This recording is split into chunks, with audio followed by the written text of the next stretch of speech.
स्वागत है। इस वीडियो में हम लोग देखने वाले हैं गुजरात किडनी आईपीओ को।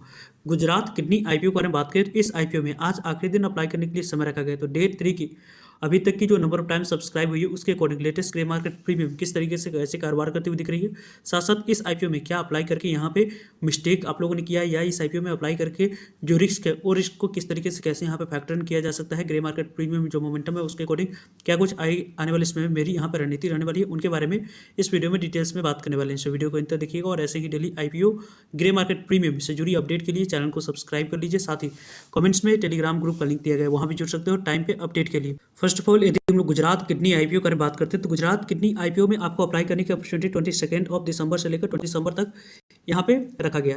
इस आईपीओ में आज आखिरी दिन आप लोगों को अप्लाई करने के लिए समय रखा गया। तो वैसे इस आईपीओ में यदि आप अप्लाई करने की प्लानिंग कर रहे हैं तो यहाँ पे आप लोगों को अभी तक जो नंबर ऑफ टाइम सब्सक्राइब हुई है, जो ग्रे मार्केट प्रीमियम मोमेंटम है उसके अकॉर्डिंग क्या है की रणनीति होनी चाहिए, उसको हम लोग डिस्कस करने वाले हैं। क्योंकि इस आईपीओ के बारे में बात करते हैं तो लगभग इस आईपीओ को यदि हम लोग देखें तो कंपनी में जो कट ऑफ प्राइस 114 रुपये रखा गया, उसी अपर प्राइस पे 114 रुपये पे 128 इक्विटी ऑफ शेयर मिनिमम इस आईपीओ में एक लॉट अप्लाई करते समय सिलेक्ट करना है। तो जाकर आपको इस आईपीओ में अलॉटमेंट आने वाले समय में मिलते हुए दिखेगी। कंपनी के बारे में बात करें तो अभी तक जो number of times IPO subscribe हुई उनके बारे में बात करते हैं तो यहाँ पे आप लोगों को एंकर इन्वेस्टर को ऑलरेडी आप लोगों को इस आईपीओ में नंबर ऑफ टाइम्स आप पूरी तरीके से यहाँ पे जो भी शेयर लोकेट करने के लिए रखा गया तो ऑलरेडी यहाँ पे लोकेट होते हुए दिख चुकी है। और 1 बजे तक लगभग क्यूआईबी कैटेगरी में 0.58 टाइम तक ही सब्सक्राइब हुई, जो कि अच्छे रिस्पॉन्स नहीं है। नहीं आप लोग एनआई कैटेगरी में भी आईपीओ 4.29 टाइम तक ही आईपीओ सब्सक्राइब होते हुए दिख रही है। बिग एनआई कैटेगरी में भी आप लोगों को 4.07 टाइम तक आईपीओ सब्सक्राइब होते हुए दिख रहा है। स्मॉल एनआई कैटेगरी में लगभग आपको 4.73 टाइम तक ही आईपीओ सब्सक्राइब हुई है। इसके अकॉर्डिंग यदि हम लोग डिस्कस करते हैं तो काफ़ी अच्छे रिस्पॉन्स इस आईपीओ में नहीं दिख रही है।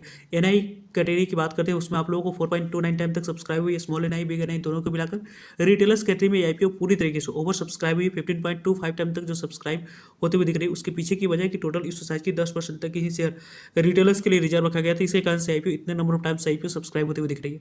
इस आईपीओ में अभी तक की बात करते हैं तो लगभग आप लोगों को 3.95 टाइम तक आईपीओ सब्सक्राइब हुई। लगभग जिस तरीके की इशू साइज है उसके अकॉर्डिंग क्यूआईबी कैटेगरी में काफ़ी अच्छी नंबर ऑफ टाइम सब्सक्राइब हो जानी चाहिए थी। अभी तक 251 करोड़ की जो टोटल इशू साइज है उसमें से क्यूआईबी कैटेगरी में फुल्ली सब्सक्राइब भी नहीं हुई है। नहीं आप लोग एनआई कैटेगरी में भी काफ़ी अच्छे रिस्पॉन्स अभी तक दिख रही है। रिटेलर्स की तरफ से भी आप लोगों को अच्छे रिस्पॉन्स दिख रहा है, लेकिन यहाँ पर टोटल इशू साइज कम होने की वजह से आपको अच्छे रिस्पॉन्स दिख रही है। लगभग 3.95 टाइम तक ही आईपीओ सब्सक्राइब हुई। इस आईपीओ में यदि आप अप्लाई करने की प्लानिंग कर रहे हैं तो 5 से 10% की यहाँ पर डिस्काउंट में कंपनी लिस्ट हो सकती है। उसके लिए यदि आप तैयार हैं तो जाकर आप लोग को अप्लाई करने की प्लानिंग करनी चाहिए। पर्सनली मैं इस आईपीओ में एक ही लॉट अप्लाई कर रहा हूँ, वो भी आईपीओ को यहाँ पे पूरी तरीके से स्टडी कर रहा हूँ या आप लोगों को यहाँ पे इस कंपनी के रिलेटेड इन्फॉर्मेशन आपके लिए जो एकत्रित कर रहा हूँ उसके लिए यहाँ पे आप इस कंपनी में एक लॉट मिनिमम इस यहाँ पे अप्लाई कर रहा हूँ। और वैसे भी यदि हम लोग देखें इस आईपीओ में जिन्होंने सिर्फ और सिर्फ लिस्टिंग के लिए अप्लाई कर दिया है उनकी यहाँ पे अलॉटमेंट मिलने की चांस थोड़ी सी कम है, लेकिन अलॉटमेंट मिलती है तो थोड़ी सी आप लोग की इस कंपनी में